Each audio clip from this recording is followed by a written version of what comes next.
Hey Star Trek fans, Dan Gunther here. Welcome to the November edition of the Raktajino Roundup. I've got a steaming cup of Raktajino here. It's not actually Raktajino. A, it's a fictional beverage, and B, it's late at night and coffee would keep me up. Movie magic. Anyway, we had a lot of news from the past month in the world of Star Trek, so let's take a look at some of the top stories from the month of October. Taking a look at the past month in Star Trek news, probably the biggest news this past month was the announcement of a new animated Star Trek series called Star Trek Lower Decks. The show is the brainchild of writer Mike McMahon of Rick and Morty, who recently won an Emmy Award for his work on that series. He also wrote the mud-themed short Trek episode The Escape Artist, which is coming in early January. Lower Decks will center around the support crew serving on one of Starfleet's least important ships, according to producer Alex Kurtzman. It is being billed as a half-hour comedy animated series, which is definitely a first for Star Trek. No word yet on what era the series is set on or when it will premiere, but we'll keep our ears to the ground for any news regarding Lower Decks. Earlier this month, a trailer for Season 2 of Star Trek Discovery dropped. Discovery Season 2 is set to begin airing in January of 2019. The trailer featured Spock, Klingons with hair, an old-school Klingon D7 class battlecruiser, and a mysterious red figure at the center of Season 2's plot. The shots of familiar Klingons such as L'Rell with hair made waves in the Star Trek fan community. Apparently the new look for the Klingons is due to the fact that the Klingons of Discovery shave their head when at war, which is why all of the Klingons that we saw in Season 1 were bald. The Deep Space Nine documentary What We Left Behind by show producer Ira Steven Behr premiered earlier in October. The documentary features an imaginary Season 8 premiere episode worked on by the writers of the original show. We've gotten a few little hints and glimpses as to what that entails, including this shot of Captain Ezri Dax, which may mean that they're following some of the ideas laid out in the Deep Space Nine relaunch novels. As well as this vessel, the USS Emmett Till, a new class of starship that we've never seen before. The Emmett Till was designed by illustrator John Eaves, who is known for his work on many Star Trek series and feature films, and the team also announced that a physical collectible model of this ship is already in the works in partnership with Eaglemoss and their Star Trek The Official Starship Collection. Emmett Till himself was a young African-American man who was lynched in Mississippi in the year 1955. And finally, the second episode of the Short Trek series premieres on CBS All Access in the US, as well as Space Channel in Canada. The episode, entitled Calypso, features a new character named Kraft, played by actor Aldous Hodge. The story itself was written by Pulitzer Prize-winning author Michael Chabon, and according to the teaser trailer released for the episode, takes place 1,000 years after Star Trek Discovery. The trailer does feature the exterior of the ship, and it does appear to be the Discovery, so we're not sure exactly how this came to pass, and I really look forward to finding out with the rest of you. Upcoming productions for the month of November. First off, I want to talk a little bit about the Star Trek Fleet Command mobile game, which is coming on November 29th. The new game, which is set in the Kelvin timeline, is described as the first free-roaming multiplayer Star Trek experience to combine role-playing game-style progression and real-time battles with enemy ships, all on mobile devices. I'll have a link in the description to the trailer for the game. This looks pretty interesting. I'm not sure if it's something I'm really going to get into, but feel free to check it out, and if you play it, let me know what you think. Also coming in November is the long-awaited Blu-ray and DVD release of Star Trek Discovery Season 1. The release date for that title is November the 13th, with never-before-seen cast and crew interviews, deleted scenes, and more. I've already got mine on pre-order. If you'd like to get yours, use the link in the description below, and that'll help us out here at Kertrats Productions. Also coming on November 13th is Star Trek Shipyards, Star Trek Starships 2294 to the Future, the Encyclopedia of Star Trek Ships, from Ben Robinson and the folks over at Eaglemoss. This is the second volume in a chronological history of the Starfleet starships in Star Trek TV and films from the 24th century to the far future. November 27th is the release date of the third and final novel in the Star Trek Prometheus series, the English translation of that, I should say, In the Heart of Chaos by Christian Humberg and Bernard Purples. In this novel, the situation in the Lambada cluster is deteriorating rapidly. Fleets from the Federation and Klingon Empire are heading for the borders. The crews of the USS Prometheus and IKS Bortus are racing against time to break the cycle of violence that is spreading through the Alpha Quadrant. Adams and Crom are on the trail of a secret weapons facility, but instead discover an enemy from their pasts who seems utterly unstoppable. Together, they search for the answers to their questions before the galaxy goes down in flames. I'll be doing a review of this on this channel, as well as on the podcast Literary Treks. Bruce Gibson and I will be covering this novel as well. Keep an eye out for that. Also on November 27th from Titan Magazines, we have Star Trek Epic Episodes, a special collection of the best of Star Trek magazine, focusing on the stunning two-part episodes and landmark episodes of both Star Trek the Original Series and Star Trek The Next Generation, presenting cast and crew interviews, guides, behind-the-scenes exclusives, and revelations on the making of everyone's favorite epic episodes. And finally, one that I'm really looking forward to getting my hands on is Star Trek The Art of John Eves, coming November 27th as well. Over the past few decades, John Eves has had a major impact on the look of the Star Trek universe and played a pivotal role in shaping Gene Roddenberry's vision. Starting with his work on Star Trek V: The Final Frontier, Eves has worked as a production designer, illustrator, and model maker across the franchise. He has been responsible for creating many of the props and ships and helped develop the Federation design, from the USS Enterprise NCC 1701E to the USS Discovery NCC 1031. Star Trek: The Art of John Eves represents the most extensive collection of designs and illustrations created by Eves across the Star Trek universe. Featuring fascinating pencil sketches and stunning concept art, this visually dynamic book gives fans a unique, in-depth look into Eves' creative vision and the wealth of his remarkable work at the center of this spectacular franchise. All of these works have links in the description below to Amazon, where you can pre-order those through my link there. Every month on this show, I like to take a quick look at a recent addition to my Star Trek collection, so let's take a quick look at what I'm adding to the shelf this month. So we have another unboxing this month for you, and this time it is going to be of the new, from McFarlane Toys, Captain James T. Kirk action figure. So let's take a quick look at the packaging here.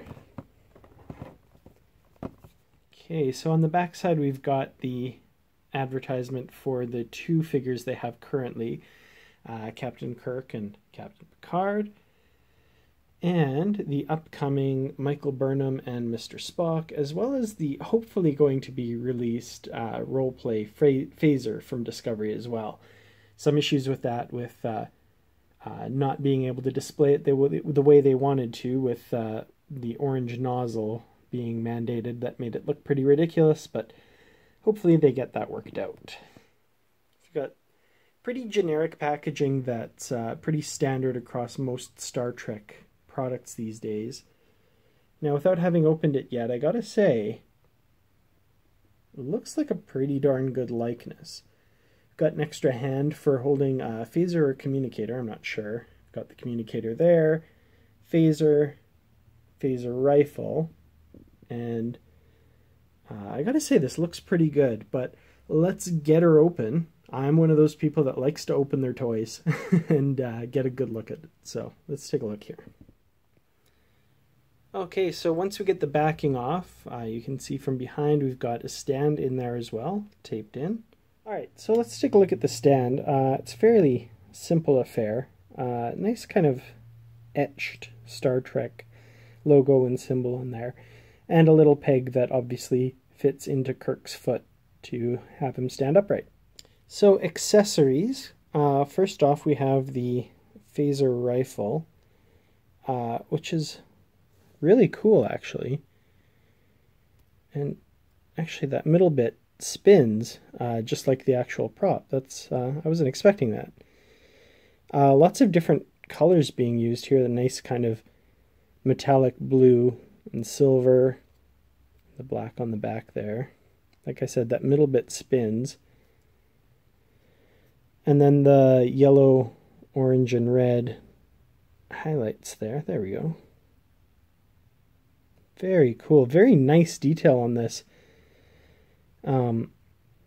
Never been a huge fan of the original series phaser rifle, but I gotta say, this is a great reproduction. This is really cool. Okay, standard Type 2 hand phaser. There we go. Man, I gotta say, really nice detail on this as well, for the size. Very well done. Very cool. And of course, necessary for any landing party, the standard communicator. For a very small size, it's very well detailed, very nice. There we go. Lots of really great detail for the size. That's very cool. I love it. So as you can see, he sits really nicely on that base. And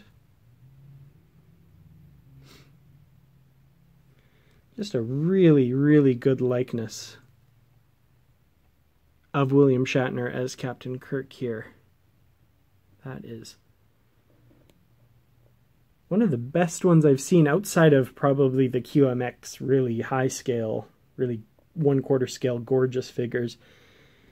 This is pretty darn good. Gotta say, it looks a lot like Captain Kirk. The articulation is really good as well. Lots of points of articulation.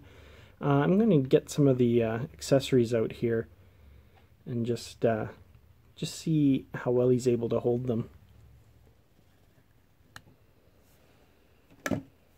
So with a little playing around, I was able to get him to hold his communicator pretty well, which is not bad. Pretty classic Kirk pose there by the looks of it. And again, a little bit of work to get it in there, but I've got the got him holding the phaser quite well.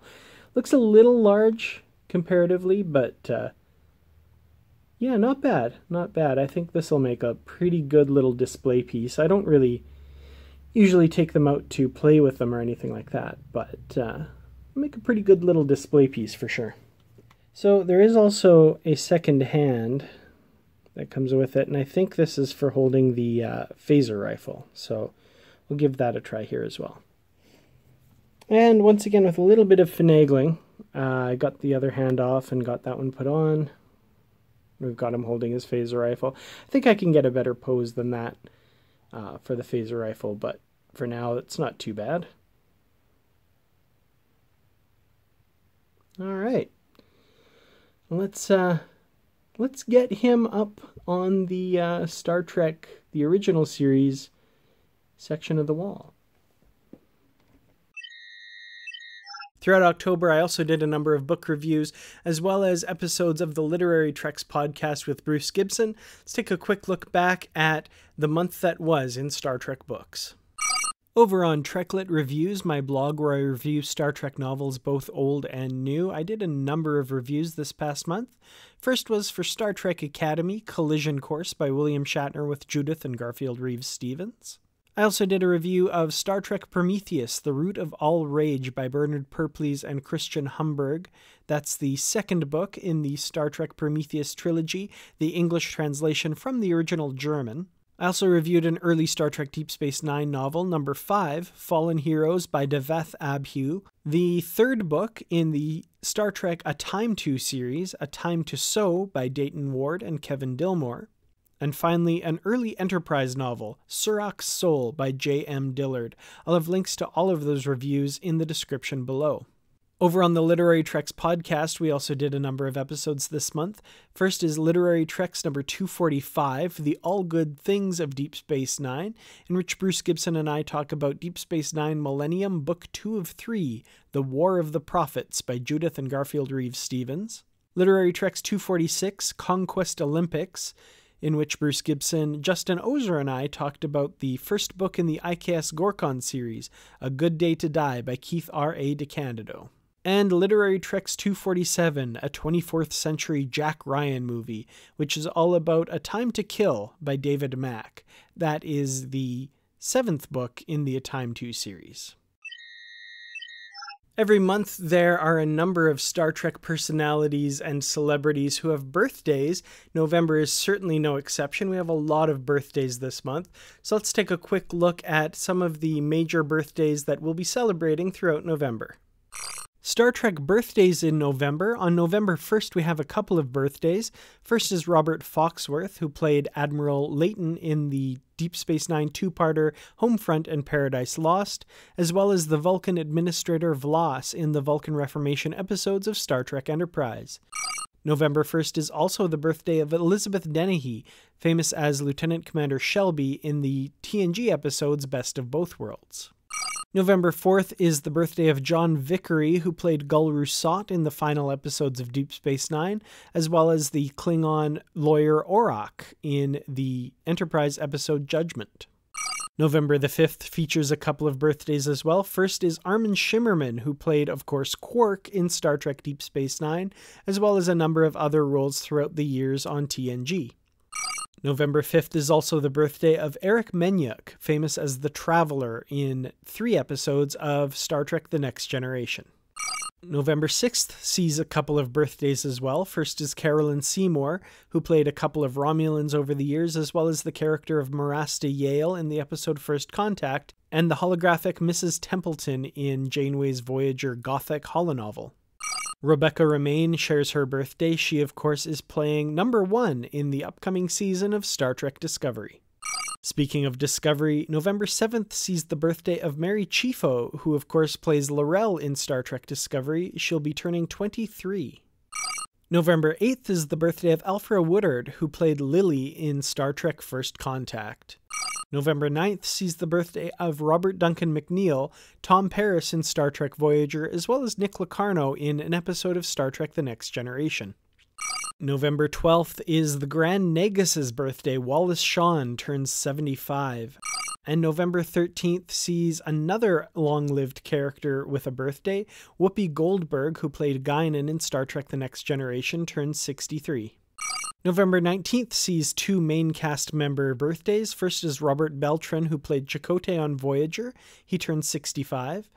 And Terry Farrell, also that same day, turns 55. She, of course, played Jadzia Dax on Star Trek Deep Space Nine. November 20th is another notable guest star birthday. Jerry Hardin, probably most famous as Samuel Clemens / Mark Twain in the 2-parter Times Arrow episodes of Star Trek The Next Generation, as well as a couple other roles over the years.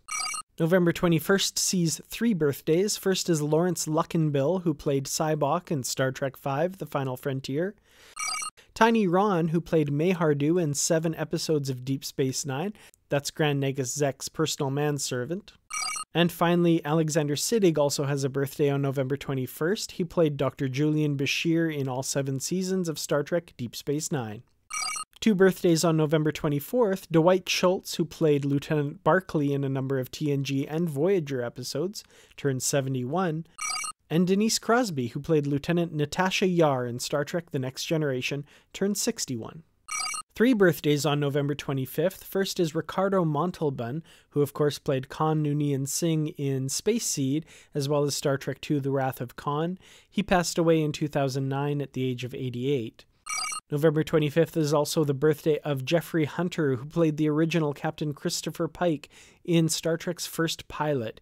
He passed away in 1969 at the age of 42.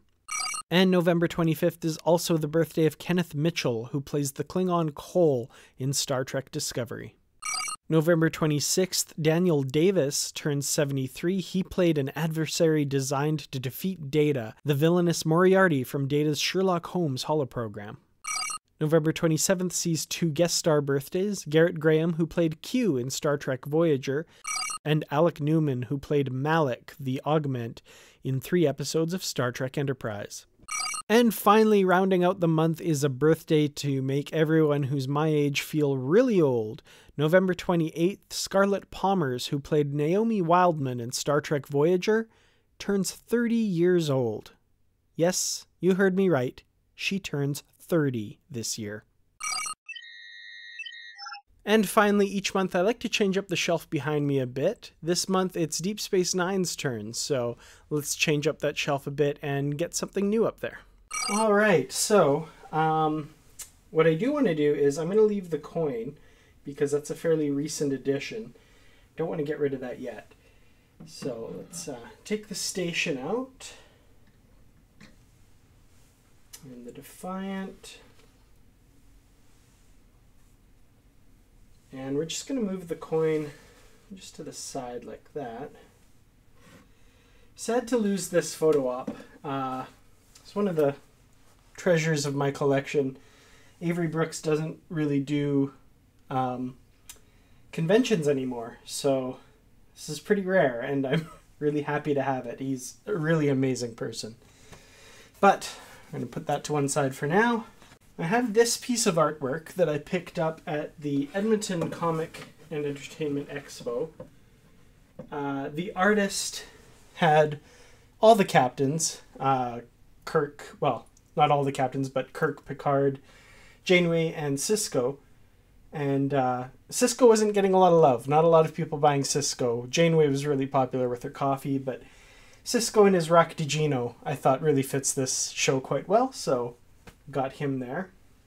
And I'm going to do things a little differently. I'm going to take the coin, put it over there. I think that looks pretty good. I'm not going to put one of the hero ships in. I don't want to cover up too much of this because I really like that picture. So let's put a Jem'Hadar attack ship there. All right. There, nice, simple. I kind of like it. With the new Deep Space Nine shelf up and displayed, all that's left is for me to thank the patrons over on Patreon for making these videos possible. I really couldn't do it without you guys. I really appreciate it. Thank you all so much for watching. Like, share, and subscribe if you feel this video is worth it. I really, really appreciate everything you guys do. And if you do know someone who's not seen these videos who you think might appreciate it, go ahead and share it with them. I'd really appreciate that. Until next time, live long and prosper, enjoy your Raktajino, and here's to a wonderful November.